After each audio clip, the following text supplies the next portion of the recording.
Welcome back to It's Your Case, presented by VetCT.com. I'm Heather, your radiologist on demand for today. This is an 11-year-old Maine Coon who presents for increased respiratory rate and effort. He's open mouth breathing. Once you have reviewed the radiographs, then you're ready to watch this video. I'd like to use this as a way to talk about the bronchial lung pattern. Most of us who have taken a radiology course know that a bronchial lung pattern is typified by lines and rings, or donuts and railroad tracks. In this case, the bronchial pattern is severe, so it allows us a chance to really zoom in and see what are we talking about when we say lines and rings. Lines and rings refer to thickening of the parabronchial tissue due to some sort of active process. I'm pointing to several areas on this radiograph where I see rings, or donuts, as some people like to call them. When looking at a normal radiograph using a digital system, you may also see rings, but they should not be thick, they should not be this numerous, and they certainly should not be present out towards the periphery of the lung field.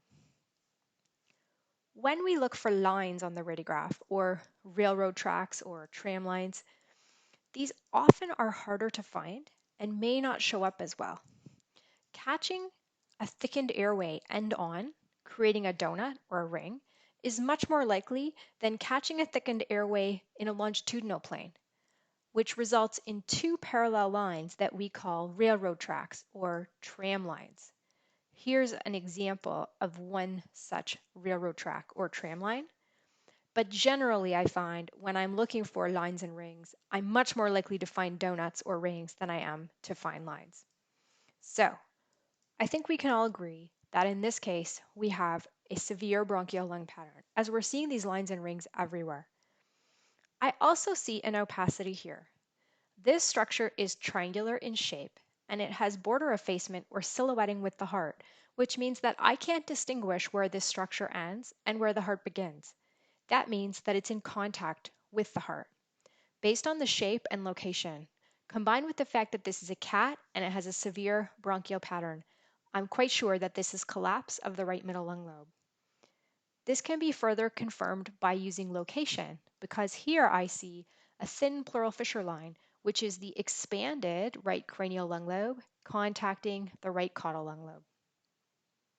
So, the main findings for this case, in my opinion, are a severe diffuse bronchial lung pattern, as evidenced by innumerable lines and rings noted throughout all lung fields, including peripherally.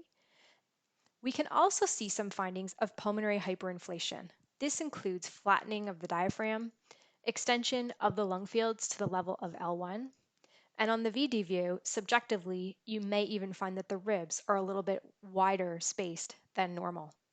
Taken together, all of these things are highly consistent with feline asthma. Some other differentials, such as a parasitic process, could not be fully excluded, but would be less common and less likely. Be sure to review the full report associated with this case. Thanks for listening, and remember, it's your case, so please post your questions on social media.